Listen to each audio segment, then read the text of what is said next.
UNDP's mandate is rooted in advancing sustainable development and building resilience against climate threats. Through the Climate Promise Project, UNDP is delighted to be supporting the government of Jamaica in advancing its nationally determined contributions. These are climate action plans that are essential for reducing emissions and building resilience.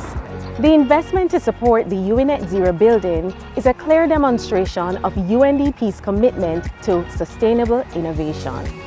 Because we have greenhouse gases, we are trapping more heat that is trying to leave the atmosphere, and so we're getting warmer.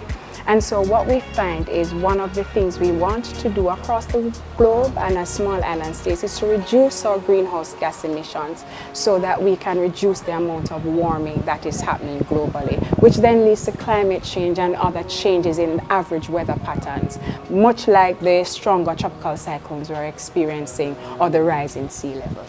This building is an excellent demonstration of efforts that can be undertaken to reduce greenhouse gas emissions. Funding from the UNDP under this project will help bring this building back into operation, get the air conditioning running, put some doors back in the door openings, as well as the solar PV system. The UNDP assets will enable us to more consistently have the kind of classes and the type of research that we weren't able to do before. The support we have received from UNDP has enabled us to recommission this building. And what it has enabled us to do is to recommission a demonstration of smart building technologies that can be replicated across the globe and can be replicated in Jamaica. Let's even talk about home.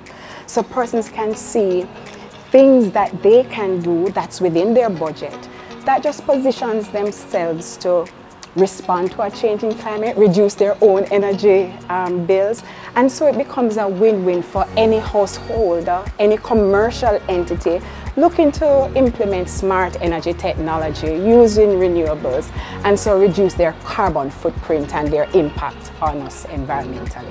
This inverter was procured under the UNDP project.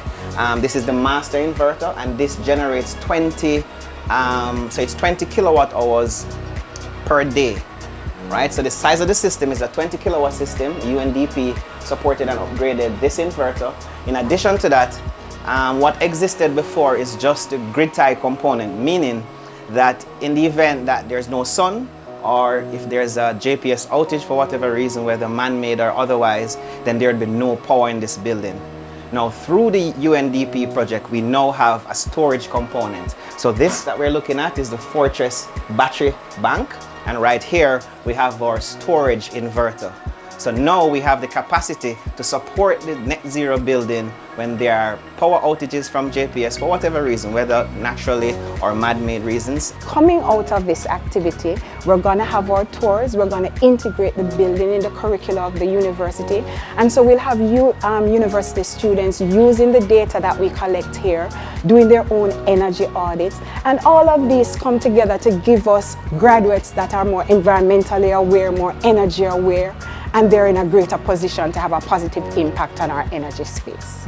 The Net Zero Energy Building will model what energy efficiency should look like. This building will model to the rest of Jamaica that it is possible to put a little thought into architecture and insist that through architecture, the collaboration of architecture and engineering, it is possible for us to design and construct net zero energy buildings in the Caribbean and in Jamaica.